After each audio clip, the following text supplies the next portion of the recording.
realmente tem feito a diferença nas nossas vidas. Essa mensagem sobre a humanidade de Cristo, que é tudo para nós. Realmente é o fio de ouro que nos liga ao céu.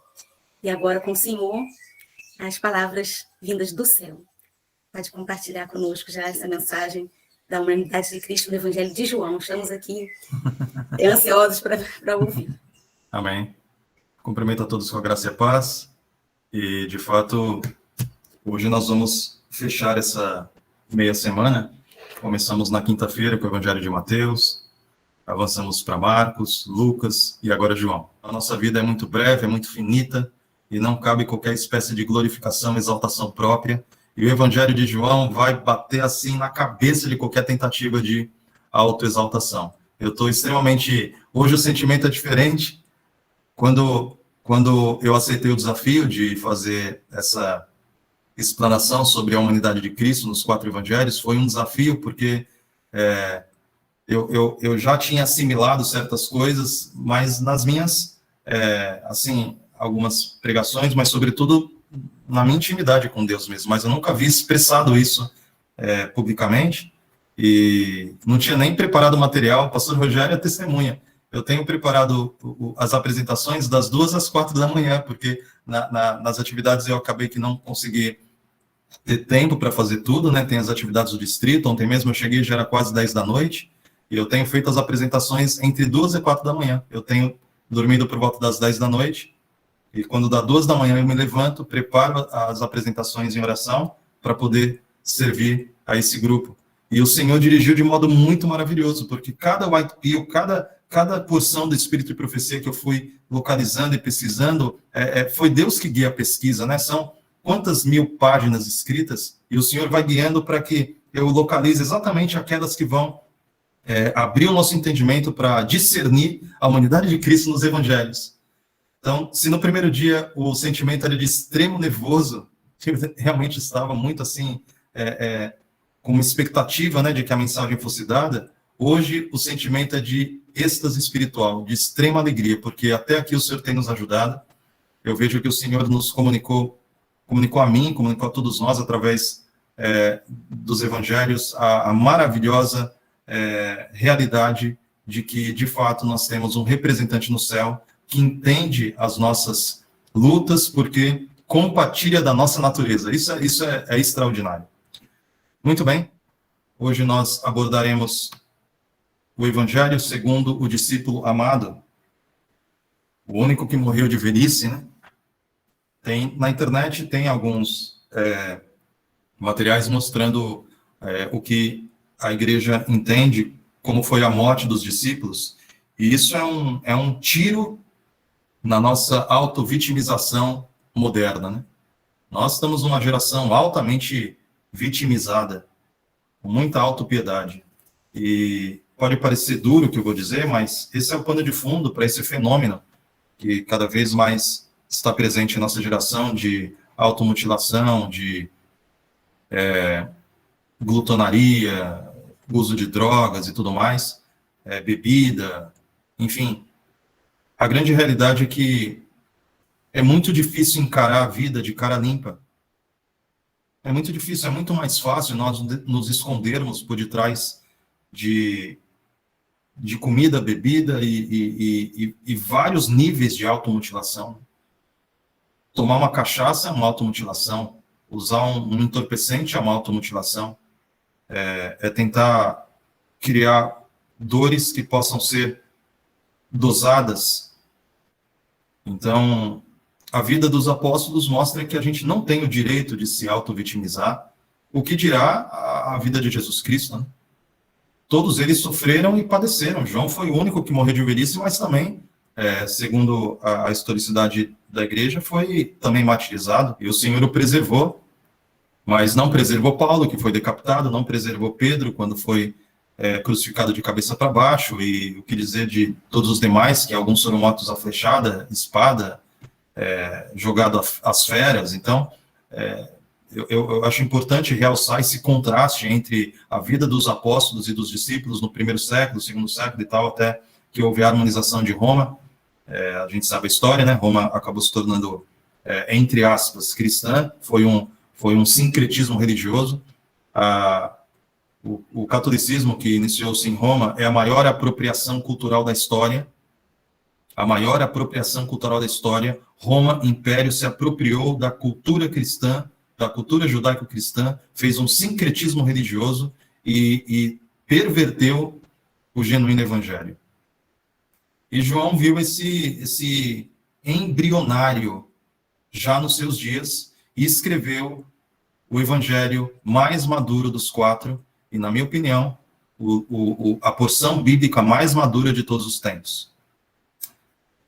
Vamos fazer aqui uma breve ponderação de coisas que foram já mencionadas, mas se você está chegando aqui agora, primeiro eu quero te dizer que vai estar em alguns canais essas apresentações, então você vai poder ter acesso a de Mateus, Marcos, Lucas e João, e nós falamos sobre a importância, né, a necessidade de termos vários escritores bíblicos, e o fato é que a vida e o ministério do Salvador foi, digamos assim, interpretada por diferentes olhares, baseado em experiências pessoais. Isso mostra que o Senhor tem muita alegria na liberdade de expressão, liberdade de consciência.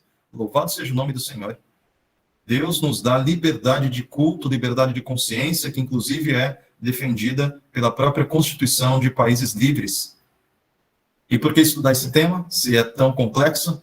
Porque é tudo para nós. A humanidade de Cristo nos constrange. Na minha experiência pessoal, de conversão e tudo mais, eu tive 2 momentos impactantes na minha vida lendo o Evangelho de João. Foi lendo o capítulo 1 do Evangelho de João que eu entendi que Jesus é divino.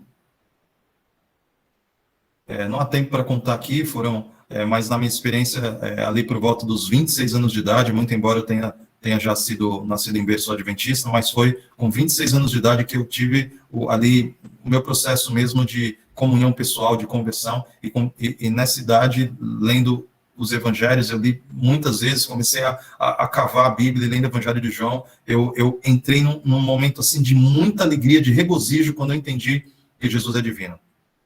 Porém, mais de 10 anos depois,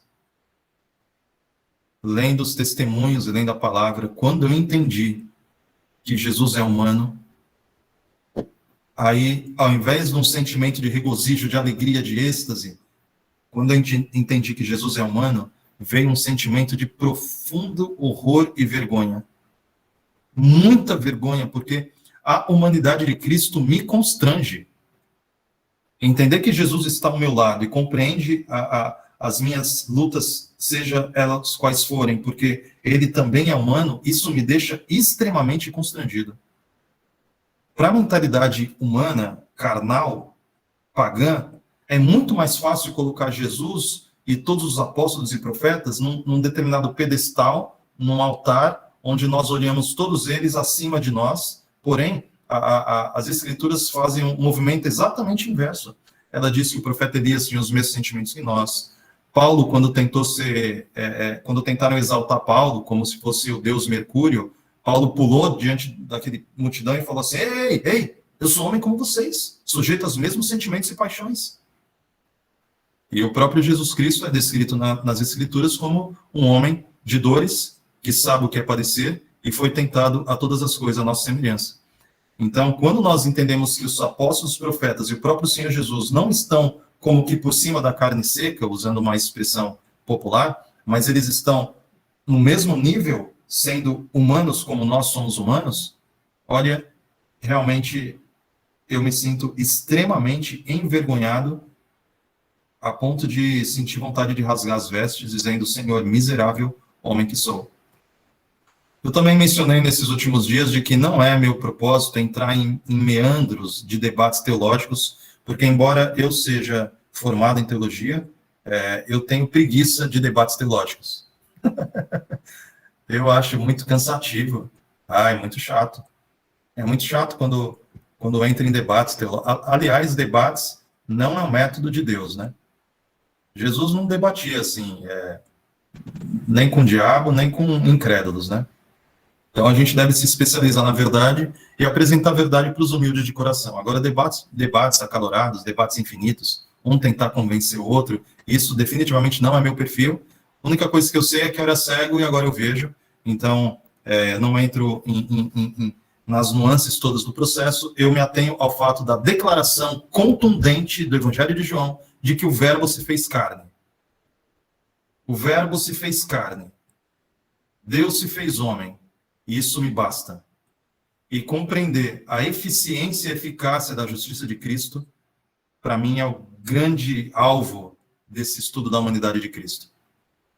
Então, eu já disse isso outras vezes e repito, não me interessa a sua posição teológica, se você é pré ou pós-lapsariano, mas o que verdadeiramente importa é se você se apropria da justiça de Cristo. Até porque, lidando com a igreja nesses últimos anos, o que eu tenho visto?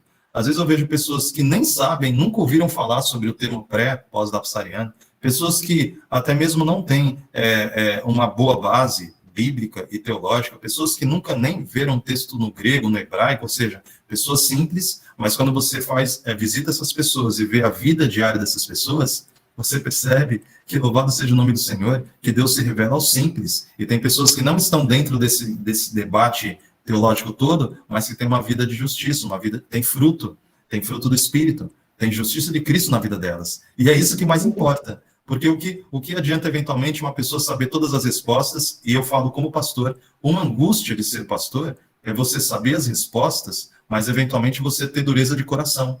Então, essa é uma angústia pessoal que, muitas vezes, eu já senti nojo de saber tanto quanto eu sei, porque a gente aprende, a gente estuda, a gente faz faculdade, a gente lida com igreja, tudo que eu faço é em torno da igreja, e, às vezes, você sabe todas as respostas, você é se colocar a maioria dos pastores para fazer na mira da verdade, a maioria deles se sairia bem, então nós sabemos as respostas, mas podemos ter uma imensa dureza de coração, de maneira que a nossa incredulidade, o nosso mundanismo tem nos cegado, e o que eu sei é que eu era cego, que agora eu vejo, louvado seja Deus por isso, e o Senhor é por nós, e nós vamos avançar, porque o Verbo se fez carne, e essa é a maior notícia de todos os tempos, a notícia de que o Verbo se fez carne, a gente vai entender hoje aqui essa maravilha.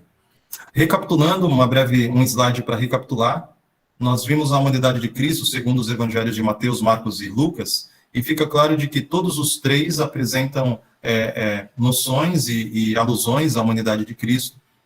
No evangelho de Mateus, Jesus é apresentado como filho de Davi, filho de Abraão, ou seja, um homem judeu com direito ao trono. Jesus é apresentado sendo tentado no deserto, quase morrendo de inanição. Jesus ele dormiu em meio a uma tempestade, denunciando um momento de forças exauridas, estava extenuado, cansado e acabou dormindo no meio de uma tempestade. Jesus prediz a sua morte, e aqui tem uma série de nuances teológicas que não vão entrar, mas assim, Deus encarnado e morrendo na cruz, isso tem alguns embates do ponto de vista lógico, que não é possível transpor pela lógica humana. Jesus é apresentado como filho do homem, e no Getsêmani Jesus sofreu o que sofreu. O mesmo é relatado nos outros evangelhos. O evangelho de Lucas traz algumas nuances muito interessantes, sendo Lucas um médico, ele é o único que fala sobre a circuncisão de Jesus. Isso é um dado interessante. Lucas aborda alguns elementos da infância, então olha que coisa extraordinária. Jesus em sua humanidade, Jesus sendo Deus encarnado, na sua infância Jesus aprendeu. Deus aprendendo, Deus se desenvolvendo, Deus engatinhando, Deus dando os primeiros passos. Isso é uma coisa muito fantástica da gente pensar. Deus se esvaziou e engatinhou como um bebê, chorou, deu os primeiros passos, caiu, levantou. Você que tem filho, considere Deus encarnado, engatinhando e dando os primeiros passos, e caindo e chorando, e sendo pego pela mãe. Gente, isso é extraordinário. Esse é um assunto para nós, de fato, estudarmos não só esses dias, de quinta a domingo, 11 a 14 de novembro de 2021, mas estudarmos ao longo da nossa vida. Né? O Evangelho de Lucas mostra Jesus comendo com pecadores, tendo uma vida intensa de oração, um Jesus extremamente empático com a dor, extremamente empático com os aflitos, com os estrangeiros. Lucas era um estrangeiro, e no Getsêmani Jesus é apresentado como o seu suor derramado como gotas de sangue. Em tudo isso vemos que os três evangelhos anteriores falam sobre a humanidade de Cristo, mas definitivamente nenhum faz uma declaração tão bombástica, tão escandalosa como o evangelho de João. O Verbo se fez carne. Essa é uma declaração muito escandalosa. Por quê? Porque carne nas Escrituras sempre está associado a vontade humana a elementos contrários à natureza divina. Isso é que é escandaloso. Paulo, nos seus escritos, faz veementes apelos contra a carne. O próprio Evangelho de João faz veementes apelos contra a carne. João, nos seus escritos, ele ataca fortemente o potencial destrutivo e avassalador da carne. Então, quando João declara, ele abre o seu primeiro capítulo já dando essa declaração escandalosa de que o Verbo se fez carne, isso é algo muito desafiador para nós compreendermos. E aqui nós temos as primeiras white pills, para nós já entrarmos nesse assunto. A doutrina da encarnação de Cristo na carne humana é um mistério. O mistério que estiver oculto dos séculos e das gerações. É o grande e profundo mistério da piedade. O Verbo se fez carne e habitou entre nós. Cristo tomou sobre si a natureza humana, natureza inferior à sua natureza celestial, pois alguma poderia, como esta, mostrar a maravilhosa condescendência de Deus. Ele amou o mundo de tal maneira que deu seu Filho unigênito. João apresenta esse maravilhoso assunto com tal simplicidade que todos podem aprender as ideias expostas e ser esclarecidos. É importante dizer que, tanto o Evangelho de João, quando afirma que o Verbo se fez carne, quanto Gênesis, que afirma que Deus criou o mundo, são declarações inspiradas por Deus e que não podem ser aferidas pela ciência humana. Então, Moisés, divinamente inspirado por Deus, ele simplesmente declara: Deus criou o mundo em 6 dias literais e no 7º dia descansou. É uma declaração que não está sujeita à análise científica, não está sujeito aos laboratórios da ciência humana, embora nós temos muitas evidências e vestígios de um design inteligente, e existem muitos cientistas sérios e são criacionistas, e conseguem identificar muitas evidências de que, de fato, o mundo foi criado da maneira como o relato bíblico apresenta. A Bíblia, ela declara certas verdades sem explicar estas verdades. E João faz isso. João simplesmente declara sem rodeios: o Verbo se fez carne. E olha só essas duas white pills aqui. Cristo não fingiu assumir a natureza humana. Ele, de fato, a tomou sobre si. Em realidade, possuiu a natureza humana. Tomando sobre si a natureza humana, em seu estado decaído, Cristo não participou no mínimo que fosse do seu pecado. Olha, isso é difícil de assimilar. Tomou a natureza humana em seu estado caído, mas não participou em mínimo do seu pecado. São declarações que nós devemos receber pela fé, tirando qualquer lente científica do processo. Por exemplo, dizem que nós, no Ocidente, pensamos como pensamos porque os gregos pensavam como pensavam. Isto é, a filosofia grega, ela impregnou a nossa maneira de enxergar a realidade. E isso acaba infectando a teologia. Eu considero extremamente arrogante nós tentarmos dissecar Jesus Cristo. Do tipo, ver uma declaração como essa e começar a fazer um processo de dissecação racional, filosófica, teológica. De tentar separar as partes para entender especificamente como isso aconteceu. Eu, sinceramente, eu não consigo pensar assim. Não é à toa que no curso teológico, na faculdade, eu fiz hebraico até o hebraico 4, o obrigatório era 1 e 2, mas eu achei tão apaixonante a mentalidade hebraica que eu acabei fazendo 1, 2, 3, 4 hebraico, mas o grego eu passei arrastado. O grego eu passei arrastado. Eu tive muita dificuldade com a disciplina do grego. Embora eu tenha feito filosofia antes de teologia, mas já no curso da faculdade de filosofia, eu tinha muita dificuldade com esse escrutínio da mentalidade grega, do modo de pensar. Quando fui estudar Aristóteles e tal, muito... Nossa, é um jeito que não me encaixa, eu não consigo pensar assim. Eu me atenho a estas declarações e as aceito pela fé, sem mesmo conseguir entender como que se deu. Jesus assumiu sobre si a natureza humana em seu estado decaído, porém, não participou do seu pecado. Louvado seja Deus porque foi assim, embora nós não consigamos compreender em todas as suas nuances e detalhes. Continuando aqui a leitura, era sujeito às debilidades e fraquezas que atribulam o homem, para que se cumprisse o que fora dito pelo profeta Isaías, que diz: ele tomou sobre si as nossas enfermidades e levou as nossas doenças. Ele foi tocado com a sensação de nossas fraquezas, ou seja, tocado pelos nossos sentimentos, e em tudo foi tentado como nós, e todavia não conheceu o pecado, era o Cordeiro imaculado e incontaminado, louvado seja Deus, o Cordeiro de Deus que tira o pecado do mundo. Isso é uma bênção. Olha aqui, pudesse Satanás, no mínimo particular, ter levado o Cristo a pecar e teria esmagado a cabeça do Salvador. Como se deu, apenas por lhe tocar-lhe o calcanhar. Tivesse sido tocado a cabeça de Cristo e teria perecido a esperança da raça humana. A ira divina teria sobrevindo a Cristo como sobreveio a Adão. Cristo e a igreja teriam ficado sem esperança. Mas Jesus Cristo venceu e por isso nós podemos vencer. Aqui uma tabela mostrando alguns exemplos de como João abordava a questão da carne. Em João 13, ele associa a vontade da carne com a vontade do homem. Em João 3,6, o que é nascido da carne é carne. Em 1 João 2,16, concupiscência da carne. Em 2 João, verso 7, porque muitos enganadores têm saído pelo mundo afora, os quais não confessam Jesus Cristo vindo em carne, assim é o enganador e o anticristo. Então, mais uma vez, essa declaração, o verbo se fez carne, é uma bomba atômica. É uma white pill bombástica. É uma verdade assim que desafia a lógica. Porque eu citei só alguns textos em João, mas você sabe, você consegue lembrar textos de Paulo, né?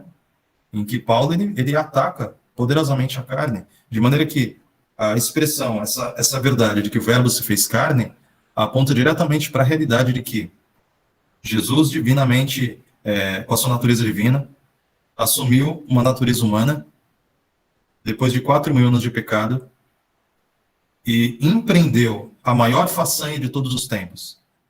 Embora tendo nascido em carne humana, jamais satisfez a vontade da carne humana. De maneira que o Evangelho de João é uma exaltação de Cristo, no sentido de que Jesus, ele negou sistematicamente a si mesmo ao longo de toda a sua trajetória humana. O Evangelho de João é o Evangelho da autonegação. O verbo se fez carne e jamais andou na carne. Olha, é muito constrangedor. Muito mesmo. Bom, agora chega o momento de chover white pills. E nós vamos tomar essa chuva.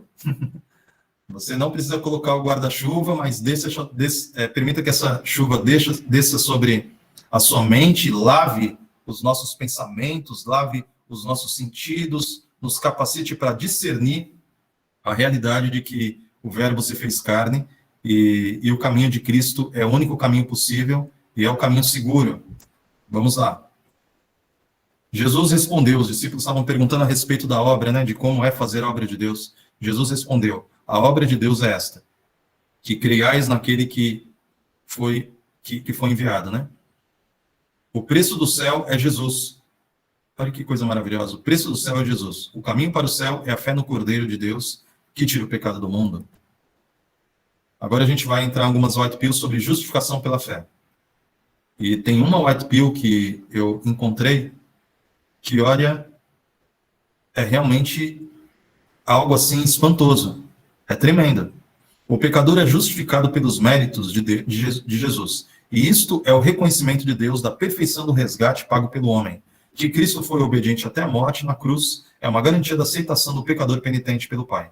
Permitiremos, então, que nós mesmos tenhamos uma experiência vacilante de duvidar e crer, de crer e duvidar? Não. Por quê? Jesus é a garantia de nossa aceitação por Deus. Alcançamos favor perante Deus não em virtude de algum mérito em nós mesmos, mas devido à nossa fé no Senhor Jesus. Justiça nossa. Aqui eu preciso fazer um parênteses, porque infelizmente existe muito preconceito com pessoas que estudam sobre a humanidade de Cristo, a ponto de só o fato de citar esse assunto já vão talvez falar, mas são perfeccionistas e tal. Primeiro assim, que o termo perfeccionista está totalmente descontextualizado. O termo perfeccionista nos escritos de Ellen White não tem nada a ver com o que hoje se chama sobre perfeccionismo. Aliás, Nós estamos numa época em que os rótulos são muito mal colocados, né? Líderes políticos, por exemplo, como os que estão aí no poder, são às vezes rotulados de nomes que não tem nada a ver com a sua conduta. Então, o preconceito, tanto do ponto de vista político, quanto o preconceito religioso, tem estigmatizado pessoas indevidamente. E esse texto aí está deixando mais do que claro, não se trata de mérito em nós mesmos, não se trata de justificação pelas obras, ou qualquer tipo de estigma maldoso que muitas vezes é feito. Pessoas de modo descuidado têm rotulado outras, e isso é muito perigoso. Se trata do fato de que Jesus é nossa justiça. Cristo não é o ministro do pecado. Somos perfeitos nele, aceitos no amado, unicamente se permanecemos nele pela fé. Nunca podemos alcançar a perfeição por nossas próprias obras. Essas white pills eu nem precisaria colocar, eu estou só colocando para evitar ruídos, né? E daí vão, às vezes, pegar esse material e falar, olha, ele é perfeccionista. Como eu já fui acusado algumas vezes, né, de perfeccionista, até por colegas. Mas a questão não tem nada a ver com perfeccionismo. A questão tem a ver com fé. A justiça pela fé. É crer que o Senhor Jesus, justiça nossa, é suficiente e poderoso para nos livrar das concupiscências do mundo, dos desejos da carne, enfim. Se Deus é por nós, quem será contra nós? É disso que se trata. A linha amarela no final. Não precisa mais esforçar-se para encontrar algum merecimento em si mesma, alguma ação meritória pela qual alcance o favor de Deus, ou seja, a justiça vem pela fé. A justiça de Cristo, tão pura como a pérola branca, não possui defeito algum, mancha alguma, culpa alguma. Esta justiça pode ser nossa, louvado seja Deus. O pensamento de que a justiça de Cristo nos é imputada, não por algum mérito de nossa parte, mas como um dom gratuito de Deus, é um precioso pensamento. O inimigo de Deus e do homem, olha só, olha quem tem interesse que você não se aprofunde nesse assunto. Olha quem tem interesse de estigmatizar e rotular pessoas para que, às vezes, alguém se desanime desse caminho e acaba abandonando esse estudo. O inimigo de Deus e do homem não quer que essa verdade seja claramente apresentada, pois sabe que, se o povo aceitar plenamente, está despedaçado o seu poder. Eu vejo, portanto, um grande conflito instaurado em nosso meio, porque o inimigo das almas é que pretende colocar trevas sobre esse tema, esse assunto, que o Senhor repreenda. Aqui diz que não devemos ter dúvidas acerca da perfeita ausência de pecado na natureza humana de Cristo. Nossa fé deve ser uma fé inteligente. E ali no final, em amarelo, por isso é que o homem arrependido e crente pode tornar-se o quê?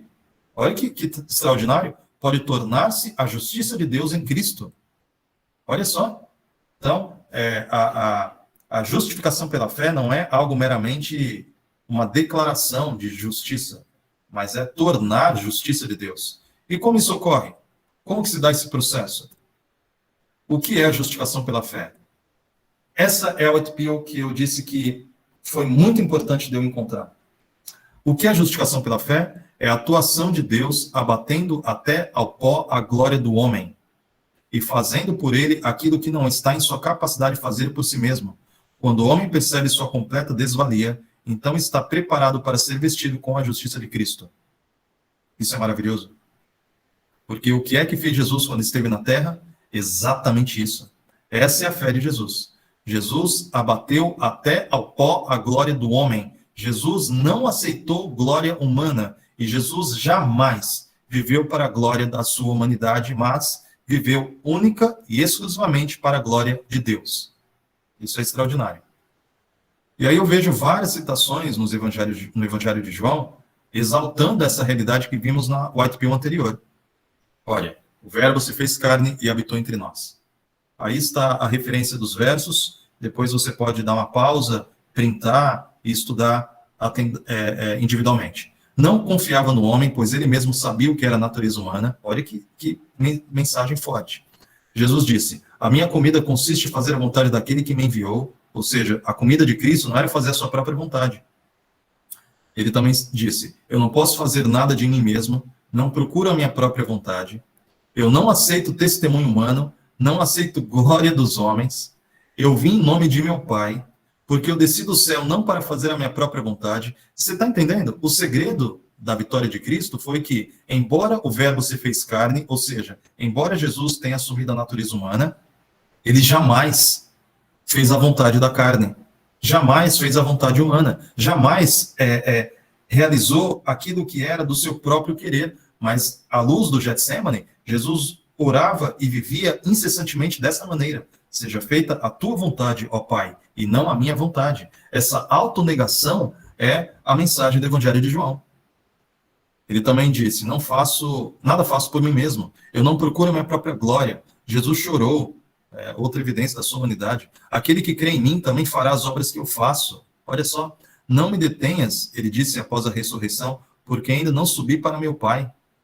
Os judeus planejavam apedrejar Jesus, pois todos viam que a sua plena humanidade, e no entanto ele alegava a divindade. Olha só, os fariseus eram pós-lapsarianos. Os fariseus viam Jesus ali na carne, assim, carne humana, né? Os fariseus viam a plena humanidade uma das evidências da perfeita humanidade de Cristo é o fato de que nos evangelhos, todos que interagiam com Jesus ali, viam que Jesus era de fato um homem. Porém, ao mesmo tempo que Jesus era um homem, ele alegava unidade com o Pai, e isso escandalizava aquela geração, a ponto de que só no Evangelho de João, 3 vezes tentaram apedrejar Jesus pela mesma questão. Ele até perguntou, né? Por que vocês estão me apedrejando? Eles disseram, no capítulo 10, 33, nós estamos apedrejando o Senhor porque, sendo homem, te faz Deus a ti mesmo. Ou seja, eles viam que Jesus é humano, eles estavam ali, lado a lado, eles viam que Jesus é totalmente humano, no entanto, Jesus alegava a divindade e fazia as obras de Deus. E isso causou inveja nos fariseus, isso causou escândalo naquela geração. Então, mais uma vez, agora, não apenas em amarelo, mas em letra grande, ó. O que é a justificação pela fé? É a atuação de Deus abatendo até o pó a glória do homem. Então, nós precisamos abater a nossa glória. E qual que é a glória do homem? Depende. Por exemplo, para Gisele Bündchen, vamos supor aqui. Para Gisele Bündchen, a glória dela é a beleza. A mulher ficou milionária porque é bonita. Para um Cristiano Ronaldo, para um jogador de futebol, ou um grande atleta, como tantos outros que existem aí, a glória deles é uma destreza e uma coordenação motora que desafia o senso comum. Pessoas que foram dotadas de talentos que tornaram eles milionários porque eles conseguem fazer o que fazem da maneira que ninguém mais consegue. Então, a glória do homem pode ser muitas coisas, né? Inteligência, beleza, ou às vezes até uma glória passageira, como a juventude, e nós devemos abater essa glória ao pó.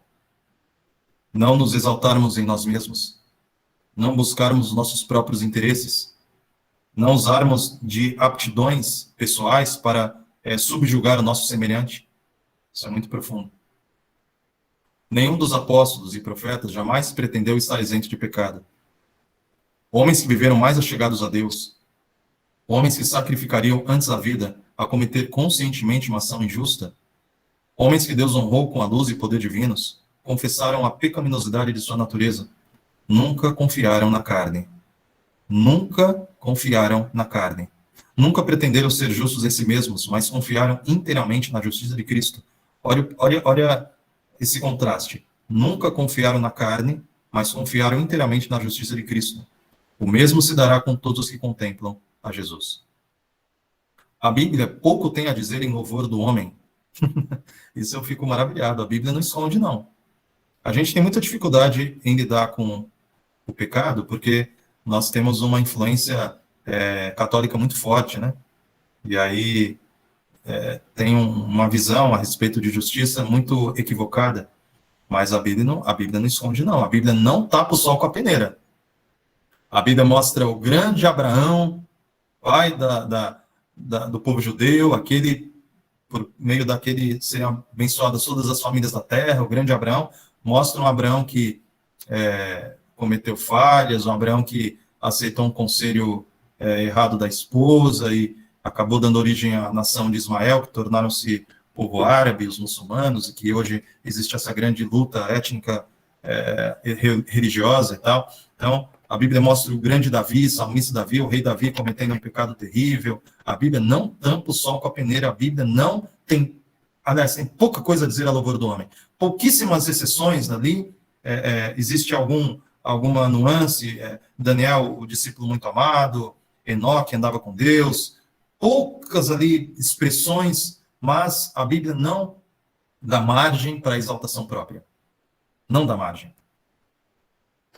Visto que, aí fala sobre a exaltação humana e diz, é coisa o que, em amarelo? É coisa perigosa louvar ou exaltar o homem.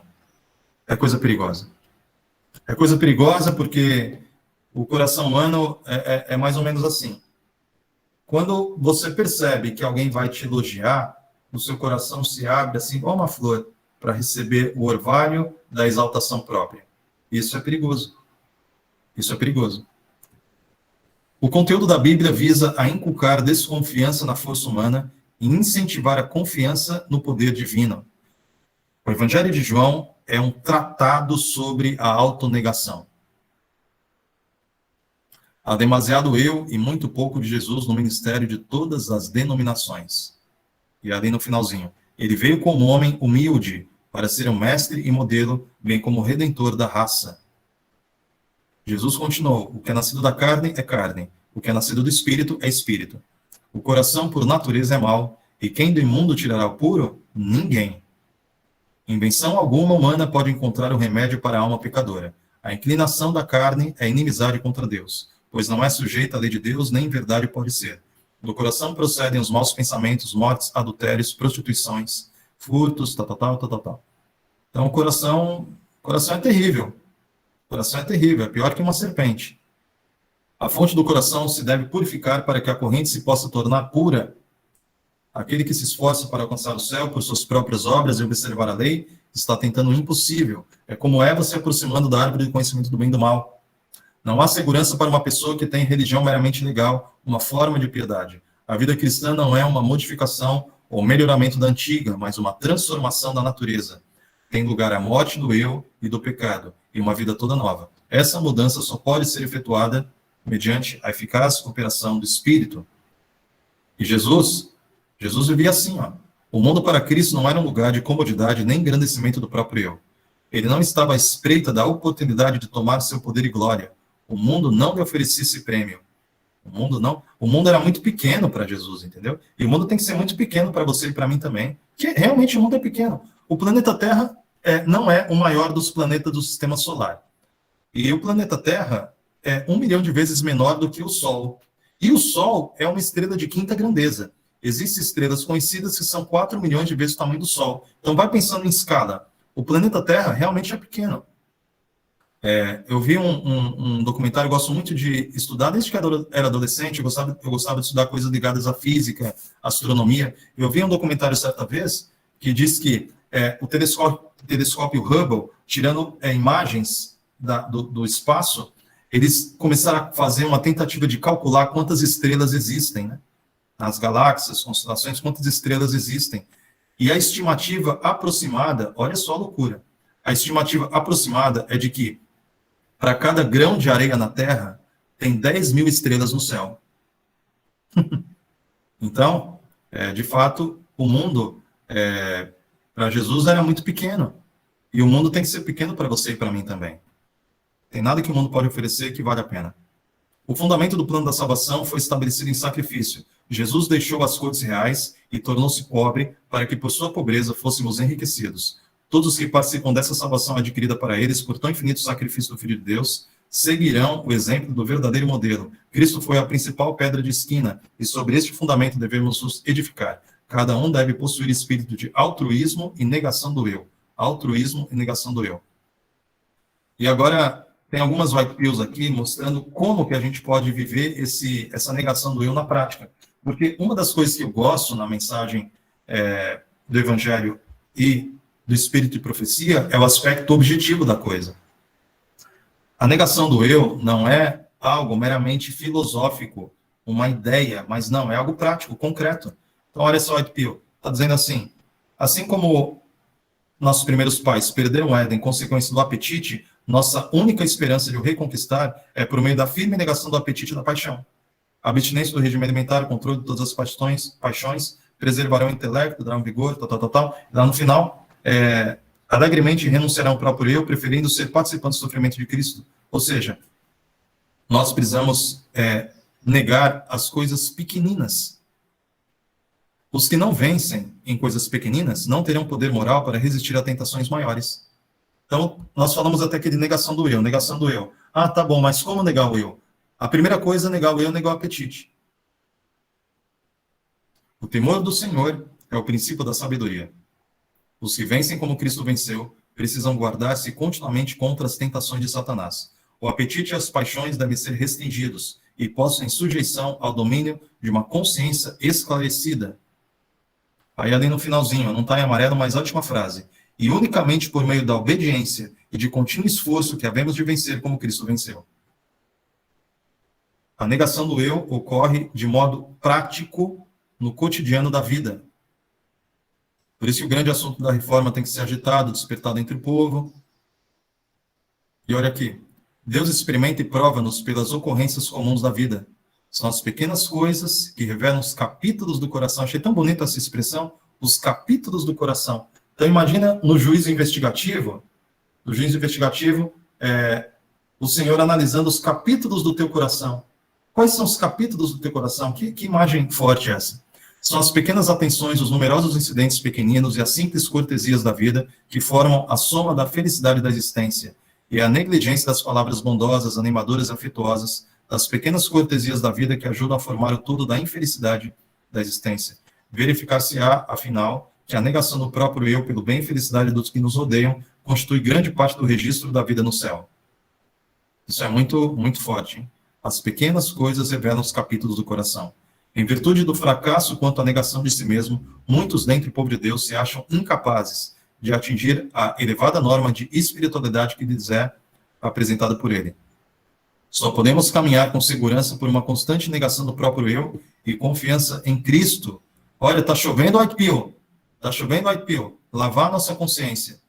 Consciência de obras mortas. Precisamos evitar tudo quanto estimule o orgulho e a presunção. Portanto, devemos acautelar-nos de fazer ou receber lisonjas ou louvores. Lisonjear é obra de Satanás. Procede ele tanto com bajulações, quanto acusando e condenando. O Satanás faz um pêndulo. Ele trabalha bajulando, depois trabalha acusando e condenando, para nos colocar num pêndulo de ruína. Aqueles que louvam os homens são usados por Satanás como agentes seus. Esquivem-se os obreiros de Cristo de toda palavra de elogio. Elimine-se de vista o próprio eu. Cristo somente deve ser exaltado.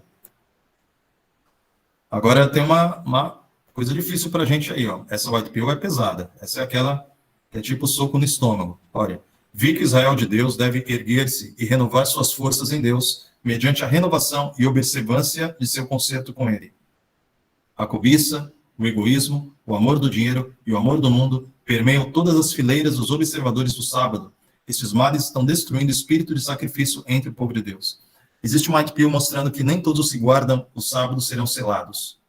Por razões como essa. Isso é muito importante. É preciso, em amarelo, é preciso haver sacrifício para Deus, a negação do próprio eu e por amor da verdade. Os pastores, especialmente, devem conhecer o caráter e as obras de Cristo para que possam imitá-lo, pois o caráter e as obras do verdadeiro cristão são semelhantes às suas. Ele pôs de lado sua glória, domínio, riquezas, e foi em busca daqueles que estavam perecendo no pecado. Ele, Jesus, é um perfeito e santo exemplo, dado a nós para imitação. Não podemos nos igualar ao modelo. Eu já falei, Jesus é o teto da humanidade. Tem um caráter inigualável, mas deve ser imitado. Mas não seremos aprovados por Deus se não o imitarmos e nos assemelharmos a Ele, de acordo com a capacidade que o Senhor nos dá. Aí tem uma white pill forte, você pode depois considerar. White, numa carta, diz que aqueles filhos P&Q não eram cristãos, o exemplo deles não estava sendo bom, porque eles não estavam negando a si mesmos, a negação do eu não tem sido parte da sua educação, então isso é fundamental. A promessa de Deus e ao homem, entretanto, é mediante a negação do próprio eu, ou seja, esse é o evangelho de João, negação do eu, o verbo se fez carne, mas jamais atendeu um único impulso da carne. O espírito de liberalidade é o espírito do céu, o espírito de egoísmo é o espírito de Satanás. Ali no final, levar a verdade a todos os habitantes da terra, salvá-los da culpa e da indiferença, eis a missão dos seguidores de Cristo. A recompensa, as glórias do céu concedidas aos vencedores serão proporcionais ao grau em que eles representaram o caráter de Cristo no mundo. O que semeia pouco, pouco também ceifará. Então nós precisamos ser coerentes com aquilo que Deus nos dá. Cumpre que andemos na luz, aproveitamos o melhor possível toda oportunidade e privilégio. Por que a gente tem que aproveitar toda oportunidade e privilégio? Porque existe um white pill que me escandalizou alguns anos atrás quando eu li. Ouça, essa é a última white pill. Seremos considerados individualmente responsáveis por fazer um J menos do que somos capazes. O Senhor mede com exatidão toda possibilidade para o serviço.